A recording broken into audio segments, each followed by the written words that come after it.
एक और Indian businessman को हम मिले जो कि तकरीबन जिसके 1200 से ज़्यादा गैस स्टेशन थे अमेरिका के अंदर। अब आप इमेजिन करें एक इंडियन के 1200 गैस स्टेशन। नॉर्मली पाकिस्तानियों के भी होते हैं, मैंने देखे हैं 40 50 30 40, इतने ही सुने हैं। ठीक है, 2 4 6 खुश हो जाते हैं इसी में। कि रशिया के एनर्जी मिनिस्टर मिस्टर निकोलाई ने ये रिवील किया है कि पाकिस्तान को क्रूड ऑयल डिस्काउंटेड प्राइस पर नहीं दिया गया। 2022 के अंदर 2022 के अंदर अमेरिका ने जो 73% H1B जो वीज़ाज दिए हैं, जो स्किल्ड वीज़ा जिन्हें कहा जाता है, वो उन्होंने जो कि पर्टिकुलरली कंप्यूटर साइंटिस्ट को और इन लोगों को दिए हैं, वो उन लोगों को दिए हैं जो इंडिया में पैदा हुए थे। 73% H1B वीज़ाज। अब ये हैरान कुन खबर इसलिए है कि इससे पहले तक हमें यही मालूम था कि पाकिस्तान को रशिया की तरफ से डिस्काउंटेड प्राइस पर ये ऑयल प्रोवाइड किया गया है और हमने इसके बहुत ढोल भी पीटे थे। सर जमहूरियत देखनी है ना, ये साथ ही इंडिया बैठा हुआ है। हम उसको दुश्मन मुल्क कहते हैं, सब कुछ कहते हैं। देखें आज कहाँ तरक्की कर गए, आईटी में कितने अरब कमा रहे हैं। तो ये क्या हमारे लिए शर्मिंदगी का बायस नहीं है कि वो हमें ये बता रहे हैं? क्या ये अच्छा नहीं होता कि हम पहले से खुद से ही बता देते? ऑन एवरेज जो इंडियंस हैं उनको कहा जाता है कि वो सबसे हाईएस्ट अर्निंग ग्रुप है इमिग्रेंट्स का। ठीक है जी, जो अमेरिका के अंदर ये लेते तो बेसिकली बेनिफिट भी होता और आज इसको जैसे इंडिया रिफाइन करके यूरोप को दे रहा है, ठीक है, डिफरेंट कंट्रीज़ को, हम भी उसको यूटिलाइज करते और उसका काफ़ी बेनिफिट भी होता, लो रेट भी होता। क्यों वो एक फेल्ड स्टेट में रहे? हकीकत को आप झुठला नहीं सकते अंकल जी, तारीख पढ़े आप। वो इसलिए नफरत की नज़र से देखते हैं अफगानिस्तान। आपने 2 बार उनके घर को तबाह करवाया है। दोस्तों, जैसा कि आपने क्लिप में देखा कि पाकिस्तानी मीडिया ये चर्चा कर रहा है कि आज अमेरिका में जो भारतीय लोग हैं वो एक आम अमेरिकन से भी ज़्यादा कमाते हैं। कई ऐसे इंडियन भी हैं जो आज पूरे अमेरिका पर अपना प्रभुत्व छोड़ रहे हैं। इसमें एक इंडियन है जिसके अमेरिका के अंदर 1200 से भी ज़्यादा पेट्रोल पंप है।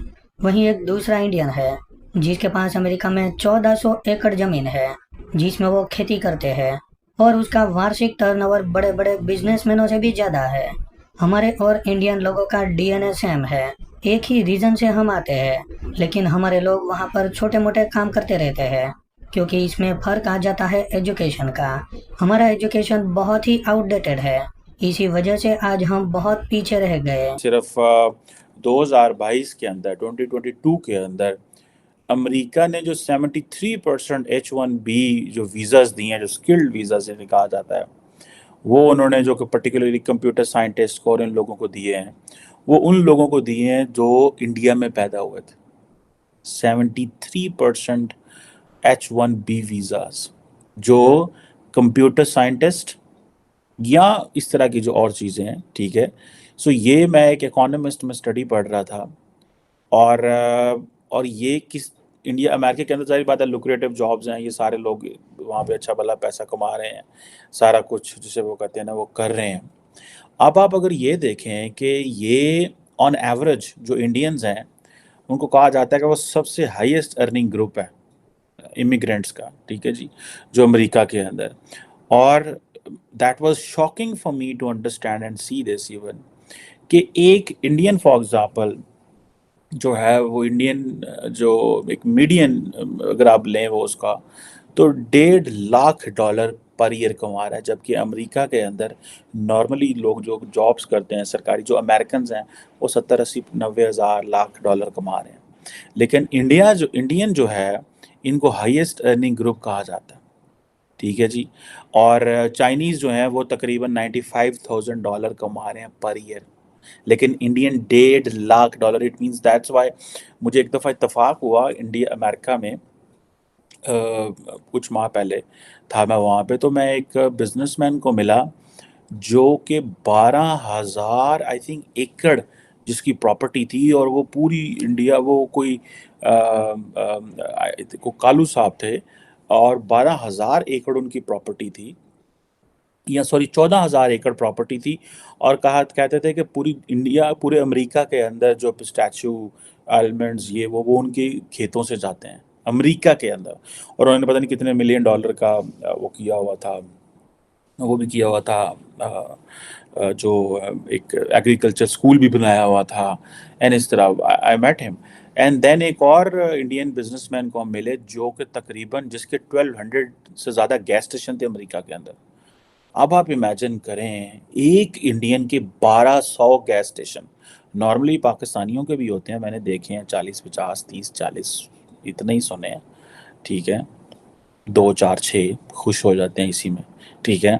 लेकिन आप इमेजिन करें 1200। मैं उस बिजनेसमैन को भी मिला था, एक महफिल में थे, मेरा कोई उनसे ताल्लुक़ नहीं था, लेकिन I had the opportunity to exchange views with them. And then अभी आप देखें कि $1.5 लाख एक इंडियन कमा रहा है, 95,000 जो है वो एक चाइनीज़ कमा रहा है, जबकि जिसे वो कहते हैं ना कि एक ऑस्ट्रेलिया के अंदर जो इंडियंस हैं वो तकरीबन $87,000 पर ईयर कमा रहे हैं, ठीक है जी। और इस तरह बाकी ममालिक जो हैं जिसमें चाइनीज़ और बाकी वो जो है कम कमा रहे हैं 62,000 एंड ऑल दैट। सो अब आप इससे सिर्फ इतना इमेजिन कर लें कि way things are going. Hilali साहब, ये मुसाफिर बेहतर मुस्तकबिल के ख्वाब लेकर सफ़र पर निकले थे। आपको क्या लगता है क्यों वो इतना पुरखतर सफ़र करने पर रजामंद हो जाते हैं, या एजेंट्स की जानिब से उन्हें बेवकूफ़ बनाया जाता है, झूठ बोला जाता है? बिल्कुल नहीं झूठ बोला जाता है। इनको सब पता है क्या हो रहा है, कैसे वो पहुंचेंगे। ये कफन बांध के निकलते हैं। आप अपने लोगों से, अपने लीडर से पूछें। नौकरी, इज्जत, इंसाफ, उम्मीद जब इधर नहीं मिलता है तो क्यों नहीं आदमी रिस्क करे अपनी ज़िंदगी को और जाए जिधर उम्मीद है? क्यों वो एक फेल्ड स्टेट में रहे? ये जाते रहेंगे, कुछ भी आप करें ये जाते रहेंगे। और मैं आपको बता सकता हूँ, मैं इटली में रहा हूँ, मैं हज़ारों को मदद किया हूँ, मैं हज़ारों के पेपर्स ठीक किया हूँ, हज़ारों को हम पासपोर्ट दिए हैं, और हमें पता है ये क्यों आते हैं और कैसे आते हैं। ये इनका कसूर नहीं है। मगर जब उम्मीद नहीं है, जब कुछ नहीं है, तो क्यों नहीं आदमी अपनी ज़िंदगी को भी रिस्क करे। हाँ, अगर आप इनको रोकना चाहते हैं तो वो जो लोग इनसे फ़ायदा उठाते हैं, मगर अगर वो लोग होते नहीं, ये खुद आते, ये खुद करते, ये खुद ढूंढ रहे हैं लोगों को कि इनको ले जाएं और कोई ज़िंदगी दें। कि रशिया के एनर्जी मिनिस्टर मिस्टर निकोलाई ने ये रिवील किया है कि पाकिस्तान को क्रूड ऑयल डिस्काउंटेड प्राइस पर नहीं दिया गया। Russian minister mister Nikolai has clarified that Moscow is not offering any special discount to Pakistan. वो सेंट पीटर्सबर्ग में एक इंटरनेशनल कॉन्फ्रेंस में मौजूद थे, जहां पर उन्होंने जब रिपोर्टर्स से बात की तो एक सवाल के जवाब में उन्होंने ये बताया कि पाकिस्तान को क्रूड ऑयल डिस्काउंटेड प्राइस पर नहीं दिया गया, बल्कि जो नॉर्मल प्राइस है जो हम चार्ज करते हैं उसी प्राइस पर पाकिस्तान को भी दिया गया है। अब ये हैरानकुन खबर इसलिए है कि इससे पहले तक हमें यही मालूम था कि पाकिस्तान को रशिया की तरफ से डिस्काउंटेड प्राइस पर ये ऑयल प्रोवाइड किया गया है, और हमने इसके बहुत ढोल भी पीटे थे।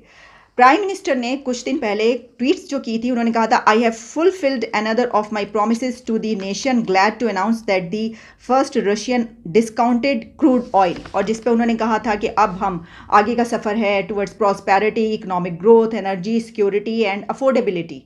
तो अफोर्डेबिलिटी का तो नज़र नहीं आ रहा क्योंकि ये डिस्काउंटेड प्राइस पर नहीं है।